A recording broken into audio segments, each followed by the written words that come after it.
WHMIS is designed to protect workers. WHMIS stands for Workplace Hazardous Materials Information System.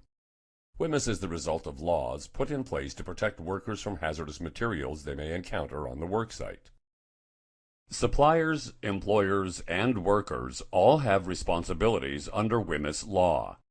Because WHMIS is the law, people who do not follow its requirements can be charged with an offense and, if convicted, could be fined or jailed.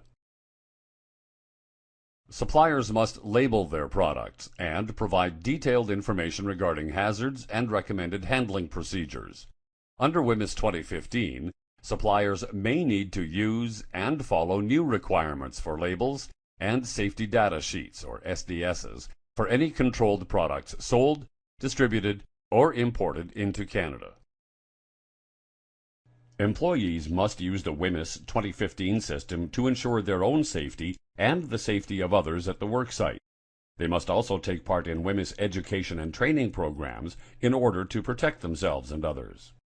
As an employee, you must know how to recognize materials that are hazardous to your health and safety, how to protect yourself and your coworkers against recognized hazards.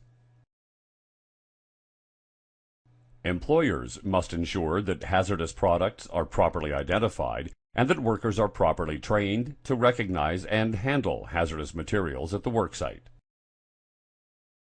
WHMIS 2015 sets out clear standards for all parties, suppliers, employers, and employees. Under the legislation, suppliers and employers must ensure hazardous materials at the worksite are labeled. Information about hazards and handling procedures must be available and accessible to everyone at the worksite. Employees must be educated to recognize hazardous materials and manage them safely. WHMIS has three main components. 1. WHMIS labels identify the hazards of a product. Alert you about the degree or level of hazard of the product. Tell you about precautionary measures to take when handling the product. 2. Safety data sheets, or SDSs. Provide detailed information about the hazards of a product. Provide advice about safety precautions, handling of the product, and emergency procedures. 3. Worker education. Trains workers about how to use WHMIS labels and SDSs.